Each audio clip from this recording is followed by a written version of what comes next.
Hey guys, every time I'm on a trip or every time I'm camping, I find that I'm always tying different knots. And we've all been in that position before where we've been responsible for tying the knot and we go, what the heck do we tie? And it ends up just being knots on knots and a massive tangle. And there's that old saying, if you don't know knots, tie lots. And so today I figured it's a pretty good opportunity to share a couple of knots. See if you're in lockdown or at home, grab a bit of rope and practice along with me. These will hopefully be skills that you'll be able to use for the rest of your life. Even though I use knots all the time when I'm climbing, I also use them in everyday life. And without geeking out too much about knots, a good knot's easy to tie, does what it's designed to do, and afterwards it's easy to untie.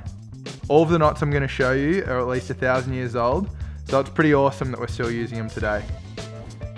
The clove hitch is one of the first knots that I learned, and when I was young, Dad taught me to use it to tie surfboards onto the roof. The clove hitch is a constrictor knot, which means it tightens under load. It's also really easy to undo. It's a good knot to use to tie the starting end of your rope to the trailer or roof rack.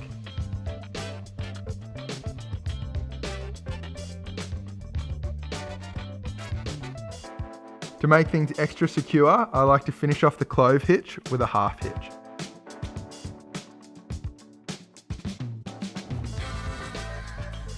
The bowline, sometimes called the king of knots.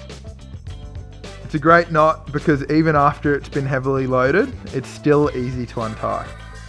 We use it all the time hauling gear on my climbing adventures, and I also used it a lot on my sea kayaking trips down in Tassie. It's my go-to knot when I need to make a camping clothesline. It's a great knot for hoisting things up in your shed or towing the kids around the yard on a ride-on mower.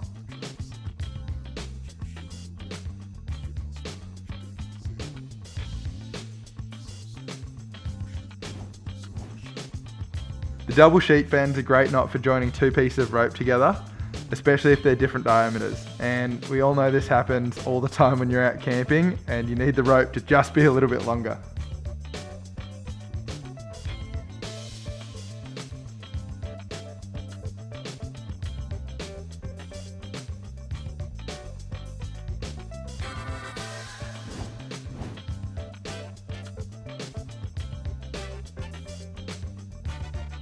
Once again, the reason this knot is perfect is because it's fit for purpose to join two bits of rope together.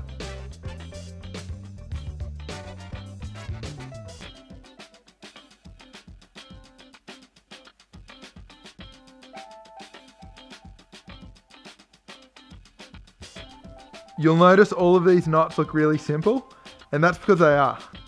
If a knot's hard to tie, it's probably a tangle.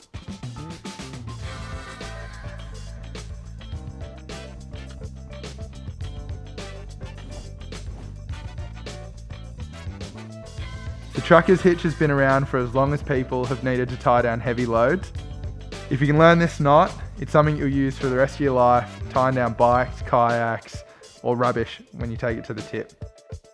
There's many different versions of the trucker's hitch, but here's one that I use the most.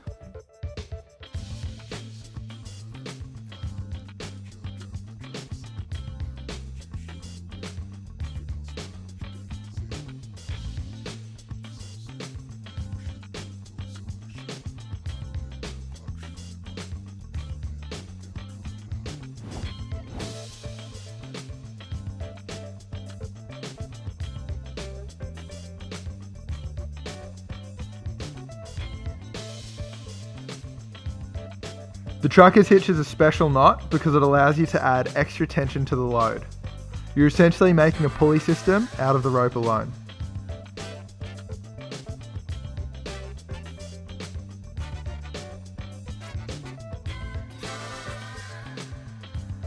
Once again, I secure this one off with two half hitches.